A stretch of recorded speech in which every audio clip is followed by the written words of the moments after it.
Hello, everyone. This is Charles Solomon, Thought for Thought, God's Will and God's Way.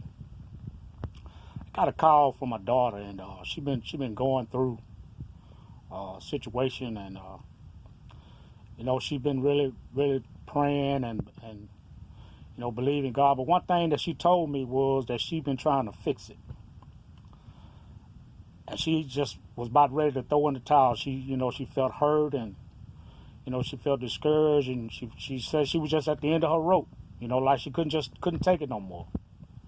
So what I shared with her was, baby, what's God's will for you? I know you're in your feelings. I know you got a lot of emotions going on, because feelings and emotions will deceive us. But you got to ask yourself, seek God. Ask yourself, God, what is your will for me today? And I told her, I said, you go and pray. You ask God what his will is. Don't make an irrational decision. If God leads you to it, he'll bring you through it.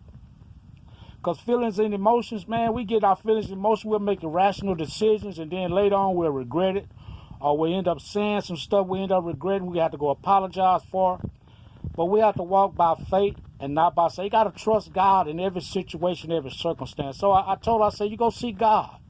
Before you make a decision, let it be a decision that God is leading you to make. That way he can guide you in the way that he should go. So my thought to your thought is, are you being led by feelings and emotions, or are you walking by faith? Are you seeking God wholeheartedly in your situations and your circumstances? Yes, we all go through stuff.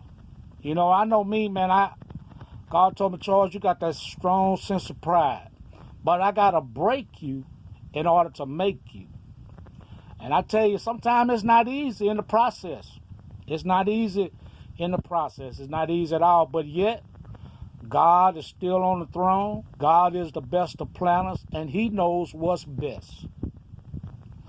So the Bible don't say, well, I'm led by my feelings and emotions. No, we are led by faith. We're led by the Holy Spirit. We walk by faith. And in the times which we live, it's imperative that we seek God in our decision makings and not make irrational decisions. So this is Charles Solomon, Thought for Thought, God's Will and God's Way.